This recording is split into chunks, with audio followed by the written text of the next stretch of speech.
was thinking about what could I say to these men, and I found out that dealing with men, and I do have a problem with, men's conferences and women's conferences to a certain degree, because once we get settled into trying to deal with one sector of Christ's body, we're his body. And when you try to compartmentalize, I understand there's things that women can talk about and men can talk about, but it becomes very unique if you come to a service and you're talking just about men. So men today, you have to bear with me because I have to interject some things about us and infuse it into the audience so the other folk, can understand about who we are, because we're diverse. Amen. And I always like that. I told them at the house that men are considered to be mental people. Their mental capacity, the way they process things and think about things.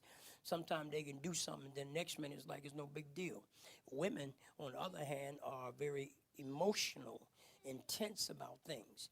And so sometimes that has caused people to write, books that kind of deal with the psychological aspect of man and woman. So sometimes we look at it as nothing, they look at it as everything. And so we end up in divorce court because we can't come to a medium, amen, about what's going on. But I do want to put the onus on the men today. And I want to talk about something. I was looking up this quote from Sir Walter Scott from 1808. And the quote was, "Oh, what a tangled web we weave when first we practice to deceive." And I saw, how can I integrate that into this men? Because usually when you talk about something, a tangled web, we usually put that on the women. We usually put that over on the woman's side. They're plotting something. They're doing something, they got trapped, men, they trapped me. They knew better. If it wasn't for that, I wouldn't, they tricked me. That's what usually happens. But in doing this, I thought that I would use this because in Genesis, when God made man first, and then he saw that it was not good that man should be alone, when we look at the scripture, then the woman was already in the man. And so if what we put on the woman many times has to apply to us. So not only can we look at this statement and I'll say, okay, God, I want to use this. Oh, what a tangled web we weave when first we practice to deceive. But then again, if you ask anybody if they're a deceiver, everybody gonna say no anyway. No, I'm straight up. I don't deceive. I don't do anything. But when I'm looking at the meaning of this, what was the real meaning of what Sir Walter Scott was trying to say?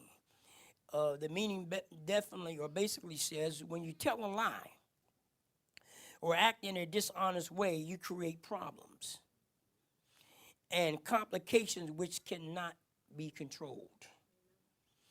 So when you tell lies or acting in a dishonest way, you create problems and complications which you cannot control. Sometimes it gets out of control. You ever hear that? Oh, this thing's got out of control. Amen. It's out of control. I always remember when I was young and my grandmother was working, and we had the coal stove, and I decided instead of putting coal in there, I want to burn newspapers.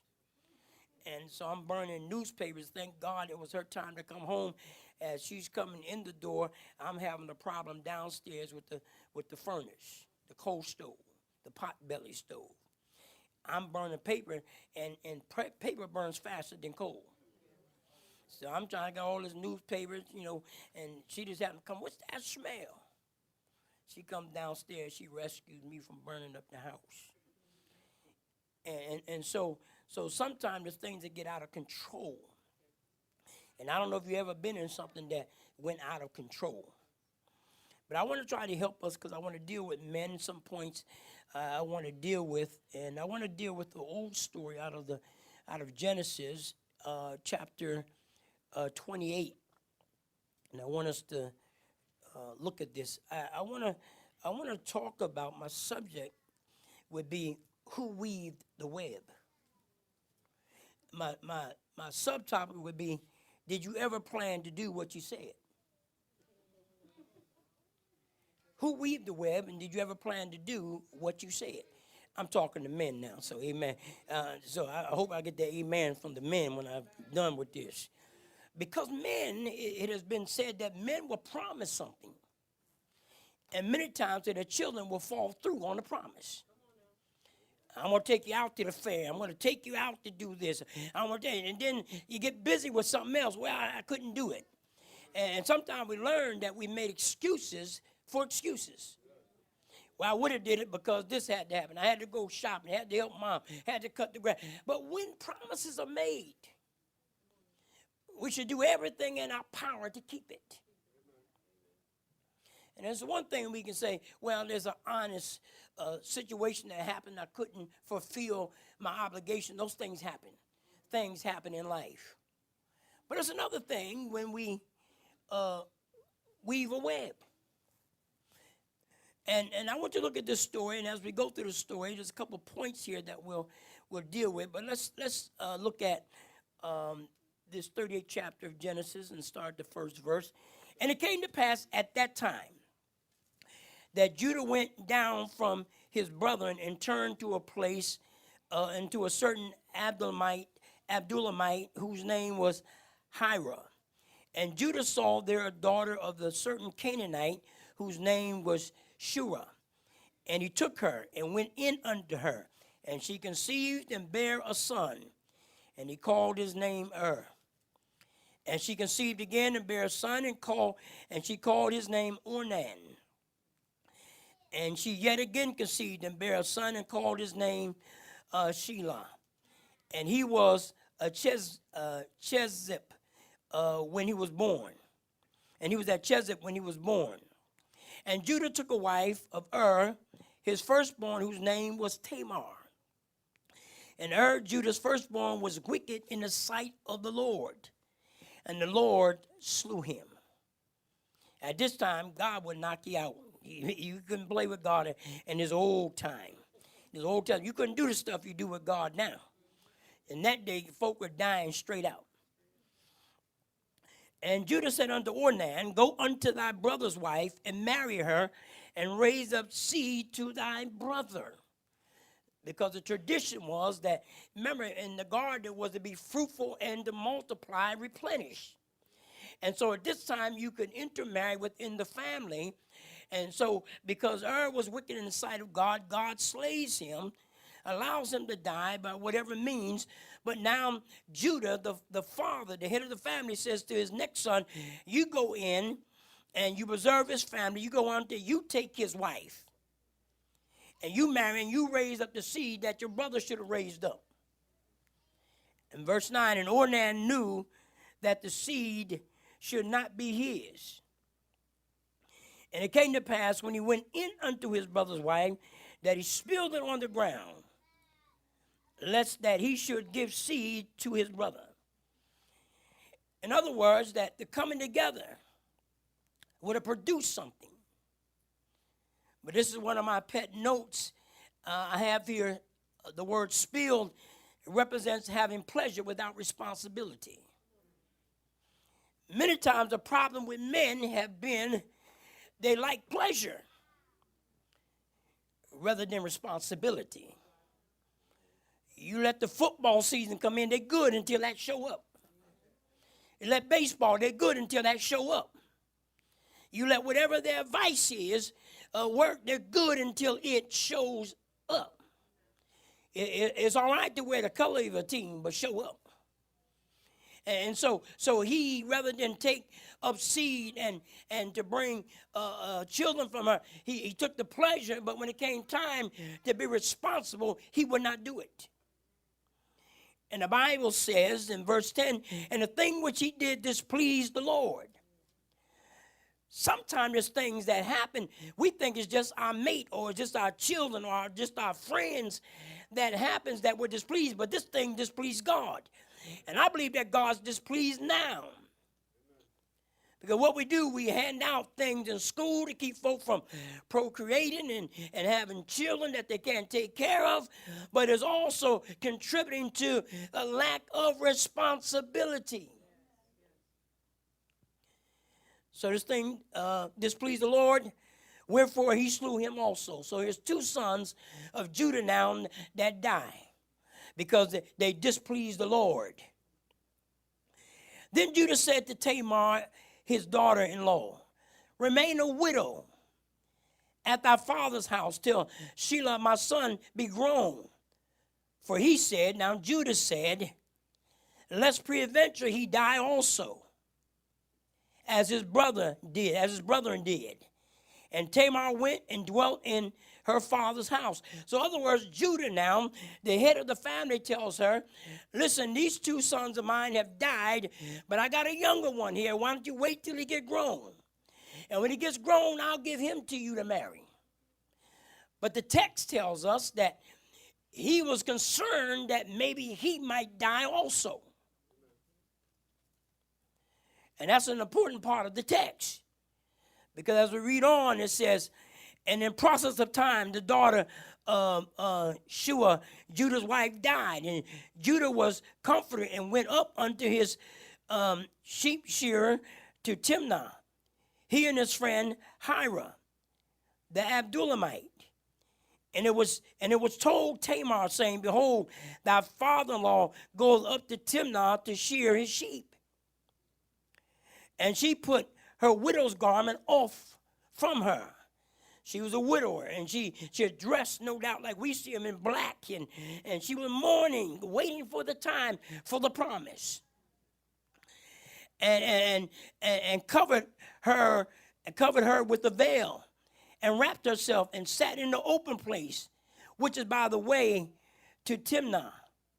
For she saw that Shelah was grown, and he was not given to her. So in other words, Judah said, when this third son, Shelah, is grown, I'll give him to you. But now Tamar sees, hold on, you made a promise to me. And now he's grown, and you're going off to shear sheep. But you done forgot about what you told me.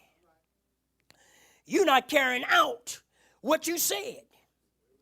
And as men, we have gotten ourselves into much problems by not keeping our word. We can't just say stuff to shut folk up. You can't say things just to get folk quiet and say, okay, hey, they look for that. Because when you tell somebody, your children something, they go to school and they tell other friends, we going to Disney World, we going on the picnic, we going camping. They tell them all that stuff. Because my dad said, because matter of fact, they look at dad as Superman, they look at dad as God, they look at dad as everything. And my daddy said it. It's only right because my daddy said it. He don't have to know nothing, but to the child, he's everything.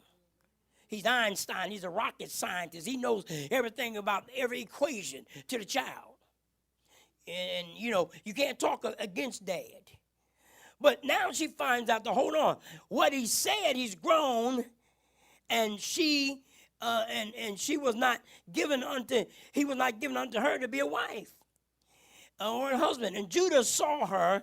Now she goes off, takes off of her widow's garment, understands where he's going, and heads him off at the path. Takes that off and puts on a different garment.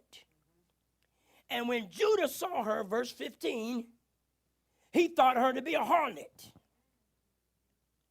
because she had covered her face. And he turned unto her by the way and said, go to, I pray thee, let me come in unto you. For he knew not that she was his daughter-in-law. And she said, what wilt thou give me that thou mayest come in unto me? What are you going to give me? We understand how it works. Certain sides of the street, that's what they do. There's a price to be paid. So she says to him, this righteous man, what you going to give me? And he said, I will send thee a kid from the flock. I'll give you one of the kids for my flock. You might say, I'll give you something else. Later on, it's at the house. I'll go get it and bring it back to you. I'm going to give you I'm going to send one of the kids to you. And she said, well, thou give me a pledge till thou send it? Will you give me something until you do what you said? And he said, what pledge shall I give thee? And she said, thy signet and thy bracelets and thy staff that is in thy hand. And he gave it her. Because sometimes a man would just lose his mind. Gave her all of this stuff.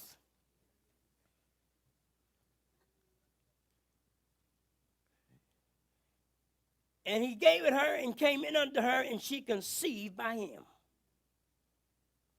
She rose up and went away. Laid by the veil from her face, took it off, and put on the garments of her widowhood again.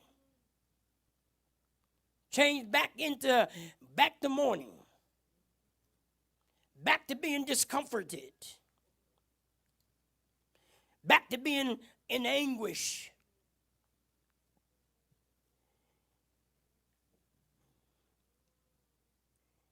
In verse 20, and Judah sent the kid by the hand of his friend, the Abdullamite, to receive his pledge from the woman's hand, but he found her not. Then he asked the men of the place, saying, where is the harlot? Man, it is bad when folk call other folk names. If you lay with a harlot, what are you? Y'all ain't gonna talk to me. We're good at throwing names out. We're good at calling other folk liars. We're good at calling other folk cheats. We're good at calling other folk gossipers. And we're good at throwing judgments out. And looking for the harlot now. Looking for the harlot. And they said they couldn't find her. And he asked to the place, where's the harlot that was openly by the wayside? And they said, there's no harlot in this place. And he turned to Judah and said, I cannot find her. And also the men of the place said that there's no harlot in this place. And Judah said, let her take it to her, lest we be shamed. In other words, don't ruffle nothing. Don't ruffle the feathers now. I gave it to her. Ain't nobody knows about this. Leave it alone. Let this thing come out. And it come out, somebody going to know I've been slipping. It come out, somebody know I'm going to be peeping and hiding. I've been in the darkness. You know, you ever have something you don't want to come out?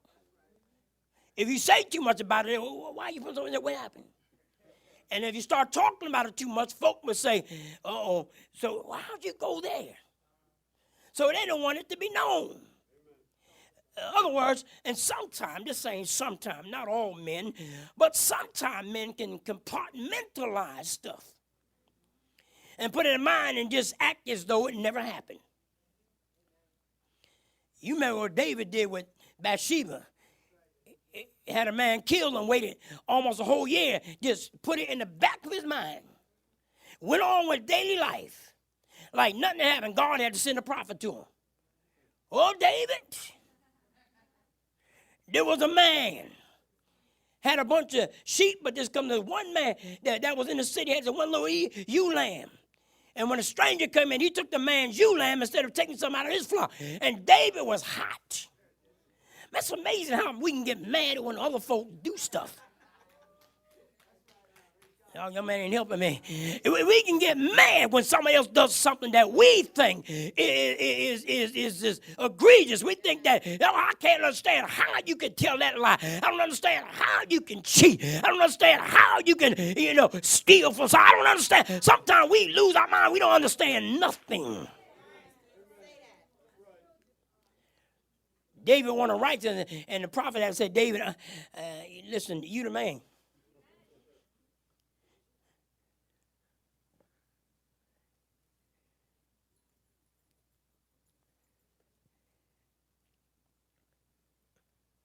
So he's wondering, there's no harlot here. Let it be alone, lest we be ashamed. I keep trying to get somebody to be a recipient. Hey, let's give this sheep, when you find a harlot, give it this goat from out of my flock. Hey, what's that for? You get folk asking too much questions. You know, when you say, don't let the cat out there. And it came to pass about 3 months later, or after that, it was told Judah, saying, Tamar, thy daughter-in-law, has played the harlot. And also, behold, she is with child by whoredom. In other words, she ain't married. You know the names they call folk that don't have husbands? They still do it today. They ostracize them and they put them out there. And the truth of the matter, that all of those women that have those children, you got to know there's a man attached to it somewhere. And usually the woman gets all the scorn and the man gets off scot-free. Well, he's a soldier. He's a police officer. He's a fireman. He works in the community. And sometimes they dismiss who the daddy is. And the woman got to take all of the guff.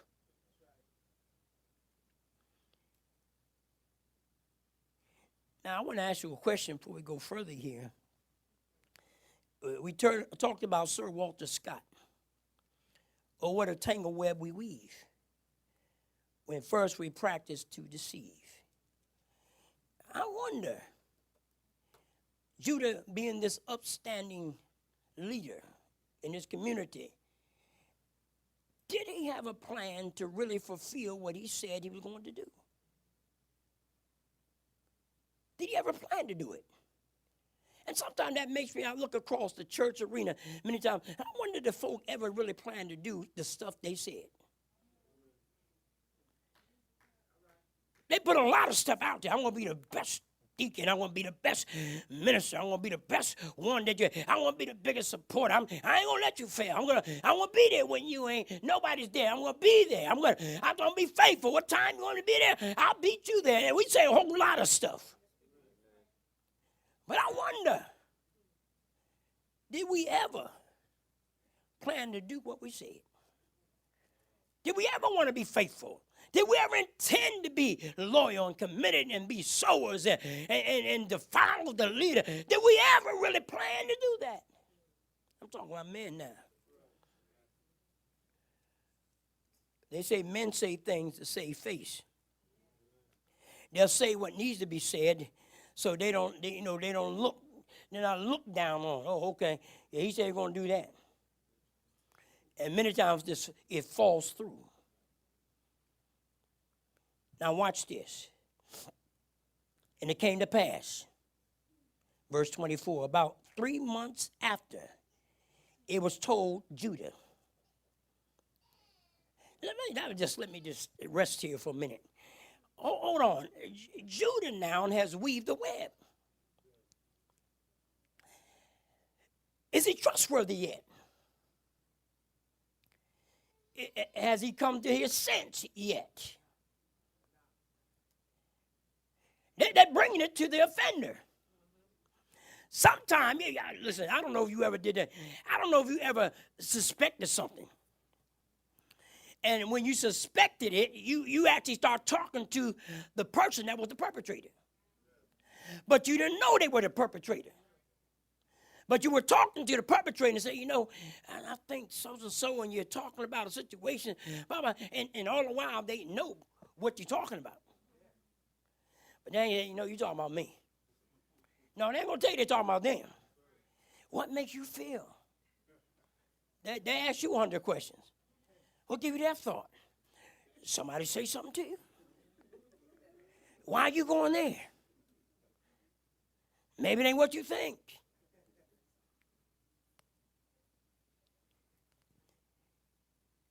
Your daughter-in-law has played a harlot. She's with child. And Judah said, bring her forth and let her be burned. Burn this woman. Burn her up to get sin out the camp. Get sin out the ministry. But hold on here. Before you jump to any conclusions and come rash with your judgment, we got to ask some questions here. Sometimes we don't ask enough questions. Have you? And just ask your neighbor. Just look at somebody, man. Just grab somebody and say, have you? Just ask them that part. Have you ever? Now just stop right there. Because that ever has a whole lot of stuff tied to it. Have you ever? You can put your own conclusion on the end of that. Have you ever? That's why I'm going to say, these are the best days of my life. I'm ready to go with her. That's the best days of my life. Because sometimes when you do whatever, and you put yourself in the hands of man, I feel like David when God said, what do you want me to do? You want me to chase you down and eventually be caught and killed? You want your enemies to run after you? And David said, no, God, what I want you to do, I'd rather be in your hand. Don't put me in the hand of man if I'm going to get messed up. God, don't let me get messed up with folk because folk would kill you, acting as though their hands is clean. When they done did what you did and maybe more. Judah said, let her be burned. Now here's a man, the leader. He's the leader of his community. Weaves a web. He never had any intention because he thought that if he gave her his son, and God already killed two of his sons, what if God now kills him? In other words, his sons were not good marriage material.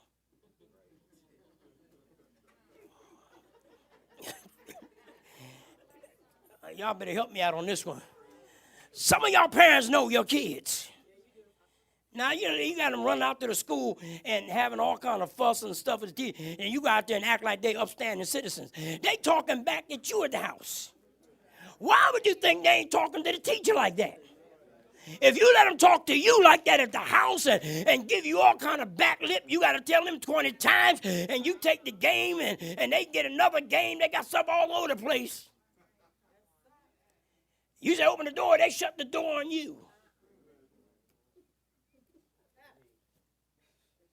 Come eat, you go eat.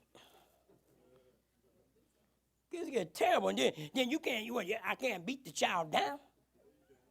Because you know when you beat them down, guess what they doing? 911. They calling 911 on you. Come to the house, I just got scratched about my dad. I mean, this times are dangerous. You can't do what you used to do.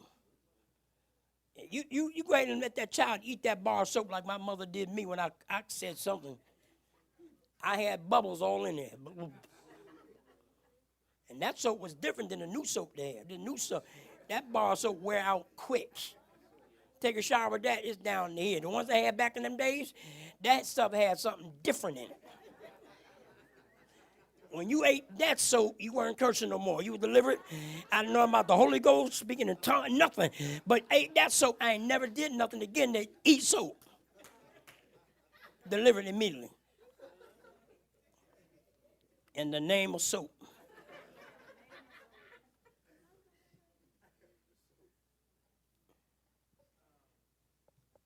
Bring it to me. Verse 25, and when she was brought forth, she sent to her father-in-law saying, by the man who's, so he sends for her, and she sends back to him and says, by the man whose these are, am I with child? And she said, discern. You got so much Holy Ghost. Discern this. You weave your web to deceive. You knew what your intention was. Yeah, you're supposed to give me your son, but when you didn't give me the son, so you went off on the side and you got exposed that you have some weaknesses in you. And when she came along playing the harlot, he went for the okie doke. She knew who he was, but he did not know who she was. And he talking about coming to me, and she like, okay, you don't lie to me. Because I find that men are initiators. Women are responders. You mess with them, they mess around and get revenge. And women will wait 10 years. They'll wait to the third and fourth generation if you don't watch it. They're going to get even. Don't ever think you can beat a woman. Because women still, after 10 years, still remember the number you forgot after 2 weeks.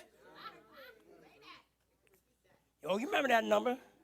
55630, whatever, 2. And you trying to, I can't recall that. Here it is. And they got stuff on you. They got all that stuff downloaded in their brain. So she says, now, I've asked, who weaved the web? You think she was a step ahead of him?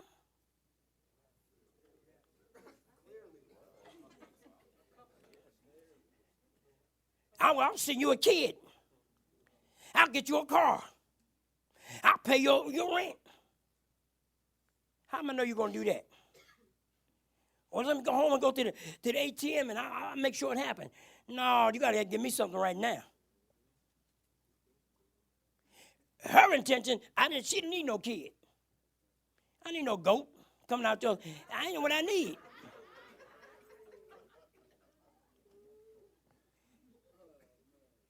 I need something more than that. I want to be married. You trying to offer me some physical stuff. See, some folk ain't looking for physical. So now he comes and says, she said, well, you tell me whose stuff this is. And she says, discern. I like that, discern.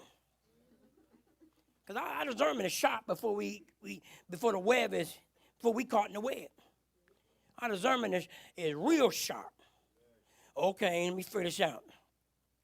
She pregnant, and we done removed ourselves from the equation.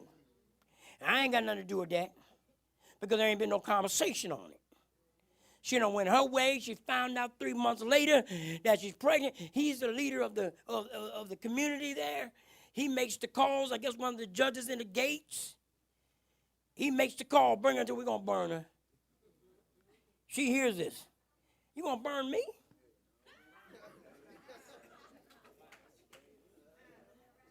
You gonna burn me, you better burn the daddy too.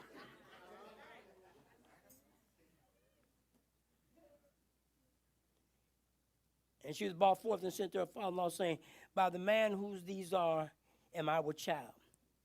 And she said, discern, I pray thee, whose are these? The signet and bracelets and staff. And Judah acknowledged them and said, she has been more righteous than I, because that I gave her not to Shelah my son. And she knew, and he knew her again no more. Now, there's a lesson that we learn in life. I don't know, you ever learned any lessons? I ain't gonna do that again.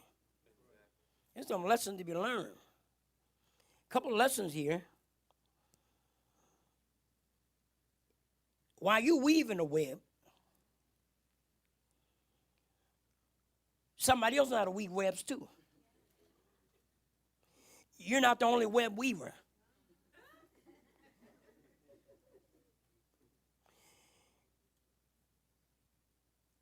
She never promised him, Tamar, that I'm going to be with you. She just said, I'm going to play the harlot because I've been promised something. And she targeted him. He was targeted by her as a point of get back. Men, we must understand something here. back in the day, you are not who you are now. Back in the day, we were slinging, putting notches on belts, didn't love nobody. They were just trying to find out who we can get with, how many we can get with, drinking, clubbing. You remember back in the day. You know what you were back in the day. I remember Deacon Anderson said back in the day they called him Superman. I saw it was a sea movie the other day, a sea movie, and it was called The Death of Superman. Sea movie, and I'm thinking, oh man, what is Death of Superman? That the guy was old, Clark Kent, he old. That Lex Luger there. Luther, whatever, he had the kryptonite in the little vial there, and he got, Superman was just all beaten down over the, and sometimes men can get beat down over the smallest thing. But Superman was done. That Superman was old. But you know, sometimes we resort back to what we were. But we're not that no more. We're not the players. We're not that stuff. There's things in life that should have caused us to understand that now that we have went and some of us are married and never thought we would be married. And once they got married, things had to change. I can't be the player. That's why I'm against men that want to be married and they say they want to be married and you can't tell a woman looking for commitment. You can't be committed and you still wearing your gold chain. You still got the V cut down hair falling out your chest. You still looking like the player. You wearing the muscle T-shirts to church and then popping out and you looking, come on, man, put a jacket on. You let the woman wear something and you say, oh, look at her. And she all exposed. Look at her. She know. Then you come here and got the shirt on. But you don't think that's exposed. But you showing your chest.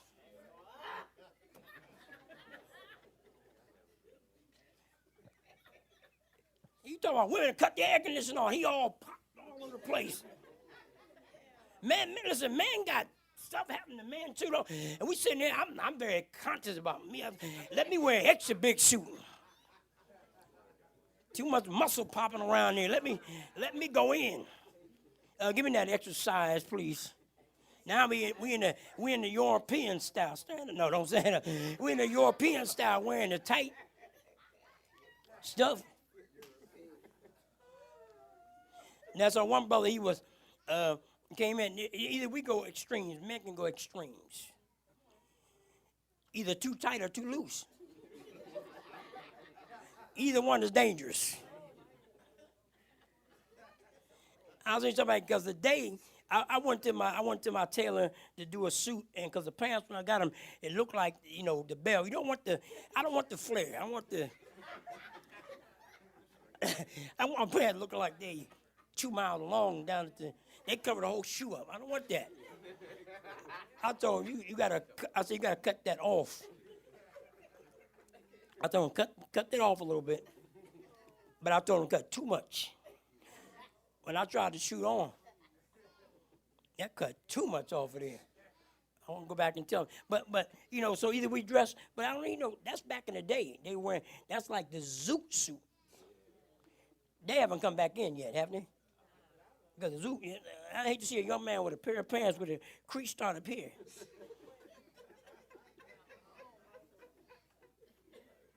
Cover his whole leg up. I believe in dressing. But men, we got to watch that we don't become hypocrites. Men are the leaders. And I don't think any woman got a problem with that. Leader does not mean dominators. Leaders mean lead. Lead by example. Whether you're married or you're single, young man, you're being groomed to be a leader. You're the only man, the young man in the house. You're the oldest. You ought to lead your brothers and lead your sister because you're the young man. If anybody got to do something, it got to be Nathaniel. Because you're the man to the mom. You ain't equal with her. But you man, you ought to be doing stuff. Take out trash, clean up stuff. You know what I'm saying? And man, I don't wash dishes. Man, I've been washing clothes, washing dishes. I mean, I do all kind of stuff. And I sometimes say, honey, I thought it was your turn. I'm washing dishes, making up the bed. Just call me Mr. Belvedere. You ready to eat? I'll put some pork and beans in the pan for you. That's the only way I'm saved. I can't cook. See, now I'll cook. Men, it's a great challenge. We talked about it the other day. It's a great challenge to be a man. Yeah, we know all our sports. Yes, we know all of our other external stuff. But how many men know the Bible? How many men sit down at the table and talk to their family, pull them around the table? We're going to talk about some word here. We're going to talk about why the Bible said this and why we live the way we live and why we praise, why we're going to be a house full of praisers. And kids, you listen, you can't let them get off in the room and you and wife talking and the kids up in the room, and then that's why they come to church act like they don't know what this praise is. You try to bring them into praise, they getting 15 years old, 16 years old, graduating. You ain't never caused them to ever be involved with the worship experience. Now they mad at the worship experience. You got Minister Tamani talking about, the best day. I was trying to sing like her. She went low, like, the best day of my life. I'm like, go ahead, girl, you going deep. I was trying to do it over there. That's what Bishop was laughing about, the best day of my life. I'm like, go ahead. You have me ready to pop up. Yeah. I said, one more, I'm ready to go. Men got to do something. If you want something to happen, you got to do something that you ain't did. You can't sit here and make excuses that one day, honey, we go, no. Listen, yesterday is gone. Tomorrow may never be promised. The only thing I got to deal with is my today. And don't tell me what you're going to do tomorrow. Do something right now.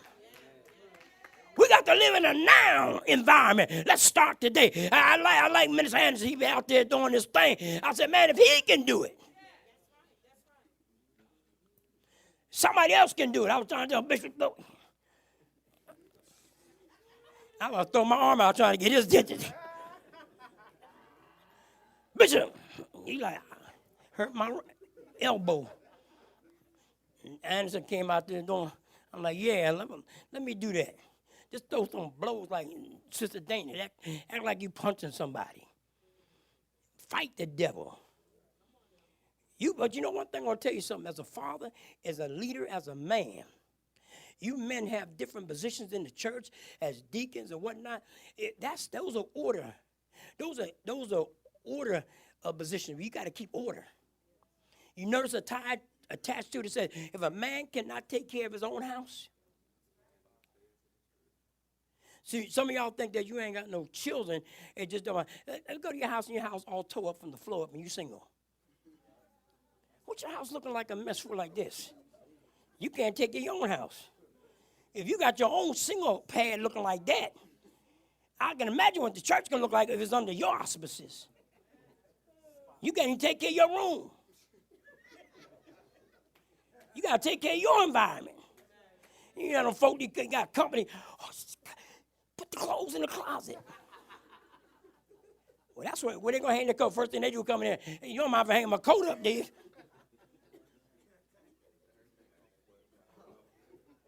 No. Don't open the too late. Men, what we must do in church, we cannot be hypocritical. You are not your own. You bought with a price. Oh, I ain't said amen yet. I'll say it again. You are not your own. Amen. You are bought with a price. Brother Miguel read the scripture. No man that war entangles himself with the affairs of life that he may please him who has called him to be a soldier. You may not have the title of apostle, prophet, evangelist, pastor, teacher, but you've been called to be a soldier. Who made you that? So don't be entangled with the affairs of life that you please him. Every man has a responsibility, and we need to get it together. We don't want to be like Judah, be the leader, some called the leader, but then we're faltering. We're doing things undercover. We've all have done that. Time to grow up and be men. I told somebody, nothing like being a fool. Anybody ever been a fool? Huh? Men, they got the women right there. Man, I'm looking for the man. Two hands. Any men ever been a fool? Yes, amen. And did some foolish stuff. But I'm telling you, there ain't no fool like an old fool. And you start getting a certain age and you still a fool. That's a problem. The older we get, we ought to be a little more conscientious of what we got to do. I got to honor. Come on, I know, I'm sorry. For men, I like it. But listen, to be a man, it costs something to be a man. You ain't got a title. The title you got is the one guy, man. Let's make man. God gave you the title man. And you can't do what you want to do when you want to do it. That's why churches are faltering. Men are not doing nothing. You got a lot of women. Then we're mad with the women because they want to do something. Oh, they too bossy. Well, listen, you don't say nothing at all. You an Ahab. You complain about Jezebel. Why don't you lace up your shoes and do something? Don't go around call. It's because we're good at calling other folk this, that, and the other. What are you doing? One thing about it, anybody that comes out to any venue in church, that's a good thing. Folk that don't come out, they hear about things. Anybody that's in my face is in my view, I can deal with them. But if I don't never see you, it's hard for me to deal with you. Men don't carry Bibles no more. Men don't, if I say, it's a shame you got to call the children, where I was saying, children, give me the books of the Bible. The kids are like, yeah, I named them books. One of the men named the Bible, give me the New Testament. We're going to have a fight. Because men don't even know the New Testament. You got to have at least 10 scriptures in your pocket. Scriptures that you can work with. We ain't got nothing to work with. Then we get mad with the folk that can work with it. As a leader, I've been on this side. Been a hypocrite. And when we're called out because of our hypocrisies, we have to straighten it out. Men ought to talk very straight. If it comes to being married, you got to say, I got to say, honey, hey, listen, you're a very good-looking woman. And I'll tell you, that woman wants to know, well, why is he throwing these compliments my way? They better mean something. Because women are looking for something. They ain't just looking for you to start, because that one-night stand stuff is over. Women are looking for a commitment. So you telling me I'm beautiful, first thing they're going to ask you, you married? And you say, well, okay. Bye. You can't even answer that first question straight up. You married? Or here's another one they're asking. You in a relationship? See, never start with, if you start with well, you in trouble. Because you can get ready to tell a lie. Well, we together. I sleep downstairs. I'm not in the bedroom. And all that kind of stuff. You in the house, right? And as long as you're in the house, and listen, try putting gasoline in the house and have a fire somewhere else in the house. Gasoline in the house starts fires. You ain't with your wife, but you in the house, and she in the house. I don't care what kind of argument you have, guess what's going to happen? One of y'all gasoline and one of y'all fire. Match. You're going to have a fire. So anybody that goes for that okie doke, they're not wrapped too tight. Because men, sometimes we can't talk straight. You know how we do. I wish I had a player on this front bench. And y'all ain't never been no player. Ain't got no players over there. You know the line. Let me reach back. Right there. Let me get Brother Maurice. You know the stories you used to tell. You remember the stories we used to tell? Now we coming straight. We just blaze and say, "No, listen, I'm not with nobody. Listen, I'm divorced. I'm out on my own. I got my own place." But don't ever say that you're still in the house with the person that you married with, because that ain't gonna work. Men, we got to be very clear. And I'm gonna close with this. After I heard Bishop say, men don't like to be addressed. They want to know all the detail about everybody else. But when it comes time you to answer some questions, don't want to be asked nothing. How come you got to do that on this time? And the answer we usually give is, because. How come you didn't show up for this? I didn't feel like it. But let it happen on the other side of the coin. You don't feel like it. Well, then, you ever try to tell somebody something that you said, "Oh, you don't feel like it sometimes. I'm tired too, and I feel like going. I got to go. I don't always feel like going." You ever try to tell somebody that? And then another time, you've been playing, you eat them up. But you want them to understand you. We can't have a coin that has two heads on it. See, we got those trick coins, and man, just flipping heads. I win. Tell you, oh, I win. Oh, I win. Let me see that coin.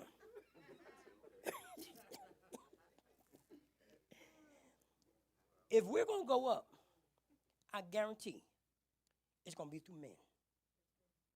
Y'all ain't amen me yet.